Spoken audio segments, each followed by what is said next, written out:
Buenos días, el día de hoy vamos a explicar el tema de estabilidad de vehículos en curva. Para ello primero necesitamos conocer un poco de las características de los vehículos y nos apoyaremos en esos juguetes que tenemos aquí para hablar un poquito de sus características. Primero tenemos un vehículo compacto, representado por este cochecito color verde.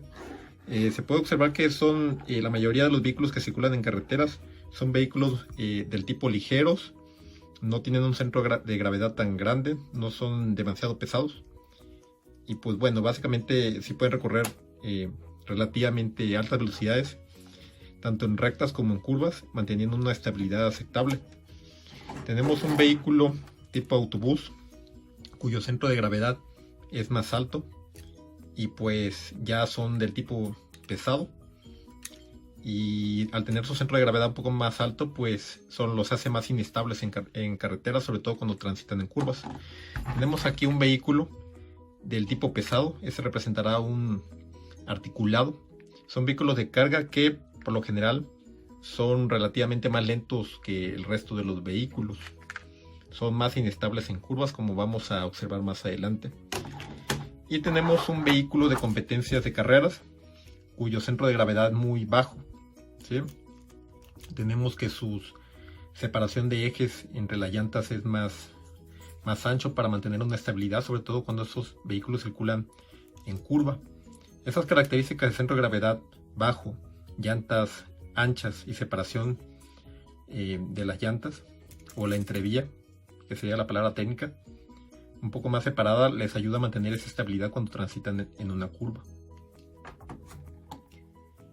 Ahora supongamos que un vehículo circulará por una tangente horizontal o, en palabras menos técnicas, en una recta. Aquí cualquier vehículo no tendrá ningún problema en mantener la trayectoria, ¿no? Aquí no afecta tanto su centro de gravedad, puesto que mantiene una trayectoria uniforme y no habrá ningún problema. Pero supongamos que el vehículo tiene que cambiar de trayectoria o cambiar de una tangente horizontal a otra. Tendríamos el siguiente caso. Aquí vemos una representación del cambio de una tangente de entrada a una tangente de salida. Vemos una tangente de entrada, se le llama así puesto que siguiendo la dirección de circulación de los vehículos es la línea recta por la cual entraría. Aquí veríamos la tangente de salida o el tramo recto donde ya cambia a otra tangente horizontal. Vemos aquí una curva circular simple que nos sirve para cambiar de una tangente de entrada a una tangente de salida. Es un tramo de transición, podríamos decirlo así. Podemos observar que donde acaba el tramo recto de entrada y empieza la curva, este punto se le conoce como PC o principio de curva. Cuando termina la curva y empieza nuevamente el tramo recto, a ese punto se le conoce como PT o término de curva. Al ser este ejemplo un segmento de curva circular simple o un segmento de circunferencia, este tramo curvo debería tener un radio. Teníamos que tener un punto de origen en el cual se trazaría este segmento de circunferencia. Este radio de esta curva se le conocerá como radio de curvatura o simplemente el radio de la curva. Podría ser representado como RC o simplemente con la letra R mayúscula. Aquí observamos los elementos de una curva circular simple. Vemos una tangente de entrada que está antes del PC o principio de curva. Obtenemos también un PT en la derecha de la imagen donde termina la curva y empieza la tangente nuevamente. Vemos un tramo recto que va de PC directamente a PT, que se conoce como CL. Y vemos un segmento de recta que sale de PC hacia un punto conocido como PSC o punto sobre la curva, que tiene un valor que lo representa con una letra C mayúscula. Ambos valores C y CL representan cuerdas, donde C es una cuerda y CL cuerda larga, que ya veremos más adelante para un ejercicio. Bueno, vemos el valor de ST que va del PC al PI, que es el punto de inflexión que se conoce como la subtangente. Vemos también el valor de RC que va desde el origen de la curva hacia cualquier punto de la circunferencia de la curva que vemos, que aquí en este caso en esta imagen está representada desde el origen hacia PC o desde el origen de la curva hacia PT. De acuerdo a una de las leyes de Newton, un objeto tiende a seguir en línea recta o en estado de reposo hasta que no haya una fuerza externa que le cambie esa condición. Cuando un vehículo circula en curva, tiende a seguir en una línea recta, pero cuando cambia su trayectoria, de acuerdo a la ley de Newton, tendería a seguir en línea recta. Eso es una fuerza lateral que tendería al vehículo sacarlo de la curva si esta velocidad es excesivamente grande. Para que un vehículo pueda mantener la estabilidad en curva, hay ciertas condiciones o características de la curva que impedirían que el vehículo se salga por la curva. Aquí se observa una representación de una inclinación hacia el centro de la curva que contrarrestaría la fuerza centrífuga que tendería a sacar el vehículo de su trayectoria cuando circula sobre esta curva. Esta inclinación hacia el centro de la curva se le llama sobrelevación y peralte. Y también la fricción que exista entre las llantas y la superficie del camino. Hay otras condiciones que nos pueden favorecer o dejar en una situación más desventajosa, por decirlo así. Cuando un vehículo circula en curva, por ejemplo, podría ser el número de llantas, el peso del vehículo, el centro de gravedad, que tan alto o separado lo tenga de la superficie de rodamiento. Pero bueno, la velocidad es algo que estaría en las manos del conductor controlar. Entonces, esa sobreelevación, si se encuentra en una inclinación, por decirlo así, un poquito más inclinada, ayudaría a que los vehículos puedan circular con relativamente seguridad si transitan en curvas a altas velocidades. Pero tampoco es bueno que esa inclinación sea muy excesiva, porque no todos los vehículos circulan a alta velocidad. Por ejemplo, en el caso de los vehículos de carga, si esa inclinación hacia el centro de la curva es mucha, podría ser que el vehículo se deslice hacia el centro de la curva si la fricción no es suficiente con la llanta del camino, o si el centro de gravedad es muy alto, lo que haría es que el vehículo vuelque hacia el centro de la curva si esa sobrelevación de peralte es excesivo. Si el vehículo de carga va a exceso de velocidad, podría ser el caso inverso, podría ser que el vehículo se vuelque por fuera de la curva, o simplemente que el vehículo pierda el control de la curva y salga de la trayectoria del camino. Aquí vemos el caso de vehículos de competencia donde el centro de gravedad es bajo y la entrevía es alta, por lo cual estos vehículos están diseñados para la alta velocidad.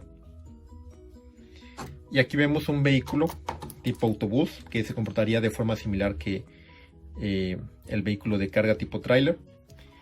Y pues aquí se supone que los vehículos deberían tener una velocidad moderada para no perder la estabilidad cuando transitan en curva. Para que se entienda un poco mejor lo explicado anteriormente, vemos aquí una imagen donde se representan las fuerzas que intervienen cuando un vehículo circula en curva. Vemos otra vez la fuerza F mayúscula, que representa la fuerza centrífuga o fuerza lateral que tiende a sacar el vehículo de la curva. Observamos un vector hacia abajo que parte del centro de gravedad del vehículo, que no representa el peso del mismo. Vemos una inclinación de la superficie del camino, que en este caso nos está representando la sobrelevación o peralte que tiene el camino en la curva. Vemos un vector que está directamente paralelo a la superficie del camino por debajo de los neumáticos, que nos representa la fricción entre los neumáticos y la superficie de rodamiento. Vemos un ángulo alfa que también nos representará la inclinación del camino, pero como vimos o vamos a ver más adelante, lo podemos sacar a través de unas fórmulas que lo podemos obtener directamente de la relación de los catetos.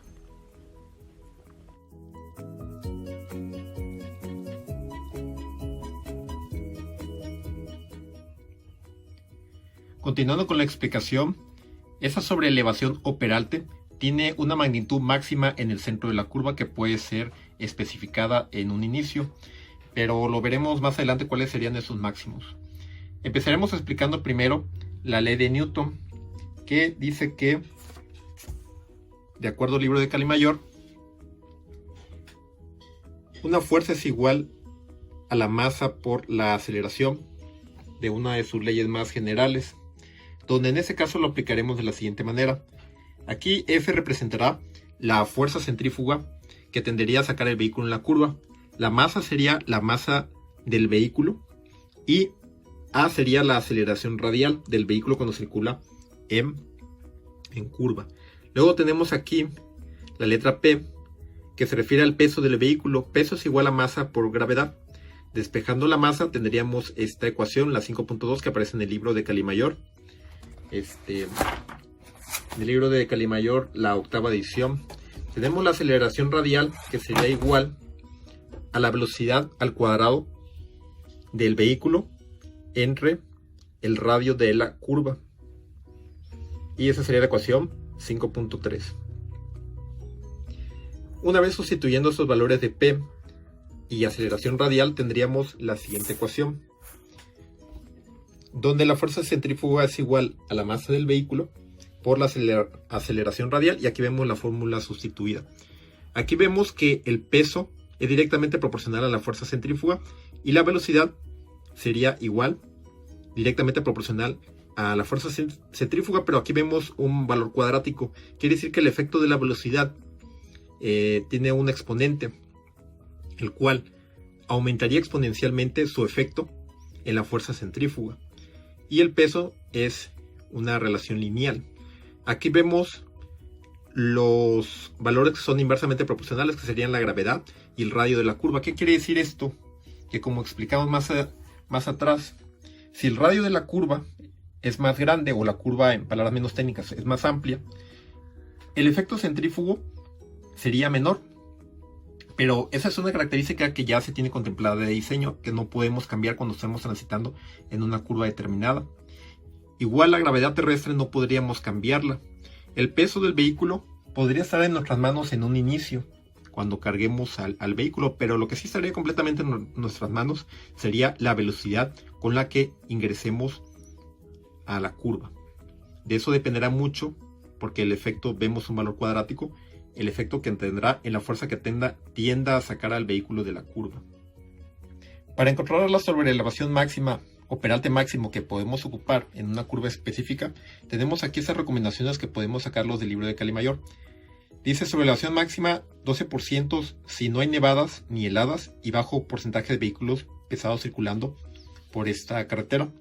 10% si no hay heladas ni nevadas, pero sí hay alto porcentaje de vehículos pesados. 8% si hay heladas y nevadas frecuentes, por aquello de la pérdida de fricción y el vehículo pueda deslizarse hacia el centro de la curva. Y 6% en zonas urbanas. Zonas urbanas, por ejemplo, serían como los libramientos, porque realmente las bulevares, periféricos, calles colectoras, fraccionamientos, realmente no se ocupa altas velocidades, o no deberían usarse altas velocidades para circular en esas vías urbanas, por lo cual no necesitaría en teoría peraltes. O podemos sacarlos también de la tabla de características geométricas de carreteras, como vamos a ver más adelante. En esta imagen observamos la tabla 6.3 llamada características geométricas de carreteras. En el último renglón observamos la sobreelevación máxima que podemos ocupar para cualquier tipo de camino en México. Esa tabla está un poquito obsoleta, pero enseguida vemos la tabla del Manual de Proyecto Geométrico de Carreteras versión 2018. Pero vemos que ese dato no ha cambiado, puesto que para cualquier tipo de camino la sobreelevación o peralte sigue siendo 10%. Vamos a ver un acercamiento de una sección de esa tabla para un tipo de camino específico, pero sin embargo la sobreelevación es 10% independientemente del tipo de camino. Sobreelevación máxima que podemos ocupar para cualquier tipo de camino en México. Cuando un vehículo circula a determinada velocidad, hay un radio mínimo que debería tener esa curva para que el vehículo circule con seguridad y no vaya a salirse de la misma. Ese radio se conocerá como radio mínimo de curva, que estará dado en esa fórmula de acuerdo a Calimayor en ecuación 5.9 estará dado en metros. Dependerá de la velocidad que la metemos en kilómetros cuadrados. Y si estaremos usando la sobrelevación máxima, entonces lo que nos dará esta fórmula es el radio mínimo a ocupar.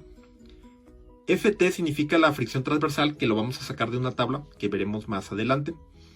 Y pues bueno, repitiendo, si ocupamos sobrelevación máxima, forzosamente esta fórmula nos dará el radio mínimo que debemos ocupar para circular con seguridad en esta curva.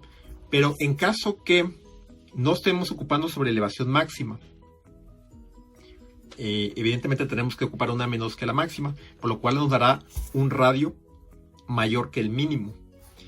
Esa sobrelevación máxima puede ser calculada a través de dos fórmulas: por el método de la SCT y el método de la AASHTO, ecuaciones 5.11, 12 y 13 respectivamente del libro de Calimayor, en el cual la SCT nos da una repartición lineal para la sobrelevación, dependiendo si ya no se especifica un máximo y tenemos un radio mínimo calculado y tenemos un radio real de la curva.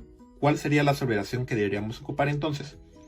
Si no estamos ocupando sobrelevación máxima, simplemente nos dan una especificada de cuál sería, pero al no estarla ocupando, pues deberíamos ocupar una menor, igual en la SCT de los métodos de Estados Unidos, y igual ocupará una fórmula similar que nos dará datos muy parecidos. La fricción entre las llantas de un vehículo y el camino dependerá de muchas cosas: de la rugosidad de la llanta, la calidad de la superficie de rodamiento, la presión inflada de los neumáticos. Dependerá de muchas cosas, pero en general tiende a generalizarse esta fricción transversal Ft. La anclan directamente con la velocidad que lleve el vehículo. Así que en las primeras dos columnas de la tabla que vemos, se sacará la fricción transversal Ft dependiendo de la velocidad que lleve el vehículo, y es la que se ocupará en las fórmulas que se han explicado y los ejercicios que se verán más adelante.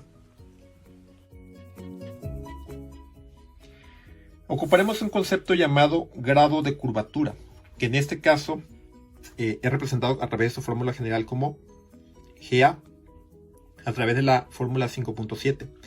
A se refiere al arco subtendido de longitud cualesquiera que podamos elegir elección en un arco de circunferencia. El ángulo subtendido a través de ese arco de longitud definida, según vamos a ver en una siguiente imagen, será conocido como GA. Noten que el valor de pi es una constante y r representa el radio de la curva, como hablamos. Si ese valor del arco, el valor de A, fuera forzosamente 20 metros, la fórmula cambiaría dependiendo de los despejes correspondientes. Sustituyendo el valor de la constante pi, noten que desaparece, el valor de r sigue manteniéndose. Simplemente el valor de A optó la longitud de 20 metros, el arco que estaríamos ocupando. Aquí el valor de A igual sería 20. Entonces, ¿cómo sale este 1145.92? De multiplicar 20 por 180 entre pi. Nos daría el valor que vemos acá. Estamos especificando una sobrelevación máxima, un radio mínimo. Entonces, si estaríamos ocupando un radio mínimo, las ecuaciones de la tabla de características geométricas de carreteras nos estarían especificando un grado de curvatura máximo que podríamos o deberíamos ocupar. Vemos aquí la ecuación 5.10 que nos da un valor aproximado. Este 146.000 no es otra cosa más que un factor de conversión que viene redondeado. Entonces lo que aparece aquí sería más bien una ecuación que nos da un valor aproximado del grado de curvatura máximo que deberíamos estar ocupando, si estaríamos ocupando la sobrelevación máxima y la fricción transversal para una determinada velocidad. Como vamos a ver en las tablas más adelante, la fricción transversal depende directamente de la velocidad, como vamos a ver. Y para terminar, observemos aquí que de hecho esta inclinación que vemos al centro de la curva, esta inclinación que vemos, observemos que se formaría un ángulo con la horizontal llamado en este caso alfa. Tenemos un cateto opuesto y un cateto adyacente. De los cursos de geometría analítica vemos que M sería la pendiente de este triángulo rectángulo. S es la sobreelevación, que viene siendo lo mismo, la pendiente de esta hipotenusa, que también podemos obtenerlo sacando la tangente del ángulo. Hasta ahorita no sabemos cuánto vale el valor del ángulo alfa, pero también podemos obtenerlo a través de sus catetos. Cateto opuesto sobre cateto adyacente nos daría también la sobreelevación. Si dejamos anclado el cateto opuesto en este pequeño triángulo, como S, el cateto adyacente sería la unidad, sería 1, por lo cual S entre 1 sería S. Entonces, simplemente con conocer el cateto opuesto al ángulo, noten que es un ángulo semejante a este color azul, ya podríamos saber el valor de la sobreelevación. En pocas palabras, la sobreelevación es cuántas unidades avanzamos en horizontal con respecto a la vertical. Por ejemplo, si avanzamos 100 unidades en horizontal y si subimos 10 en vertical, aquí sería la fórmula 10 entre 100, sería 0.1 o 10% en valor de porcentaje y 0.1 en decimal. Si este valor que estamos calculando, recuerden que podrían ser cualquier unidad, podría ser centímetros, podría ser metros, simplemente igualamos las unidades del cateto adyacente y las del cateto opuesto. Por ejemplo, si subiéramos 10 unidades, como dijimos, por 100 unidades en horizontal sería el 10%, pero por ejemplo que avanzáramos, ya no fueran de 100 en 100, fueran, no sé, en 10. Si por cada 10 unidades en horizontal subimos 1 entre 10 nos daría 0.1, sería 10%. Pero si, por ejemplo, si por cada 10 unidades subiéramos 0.8 entre 10 sería 0.08 en decimal o el 8%. ¿Sí? Para eso tendríamos que multiplicarlo por 100 para obtener ese 8%. De 0.08% sería 8%. Ya para terminar, vemos una imagen similar a lo que hemos estado explicando. Vemos un valor de PC y PT, en el cual nos define dónde empieza y termina la curva. Vemos un pequeño segmento de arco de 1 metro y el ángulo que lo subtiende está representado con G1. Quiere decir que el valor del arco es 1 metro. Vemos otro que se llama GA, que subtiene un segmento de arco denominado A minúscula. Pero si ese ángulo fuera 20 metros, entonces el valor de GA sería el valor de G20, que es muy común en la práctica mexicana. Palabras más, palabras menos, podríamos decir que qué tan abierto o qué tan extenso o cerrado sea una curva, lo podemos representar de dos formas: a través de su radio de curvatura o a través de su grado de curvatura. Se nos define aquí un radio de curva que tiene que ser mayor que el mínimo, y podría ser similar si ese grado de curvatura sea menor al máximo especificado en las tablas o a través de la fórmula que explicamos. Así que podemos decir que tan abierto, qué tan amplia es una curva o qué tan cerrada, a través de su radio o a través de su grado de curvatura. Esto sería todo por el video de hoy. Espero todos sus comentarios. Si algo no quedó muy claro, pueden preguntarlo en los comentarios. Cualquier duda o sugerencia que tengan, estaré atento a ellas, y muchas gracias por su atención.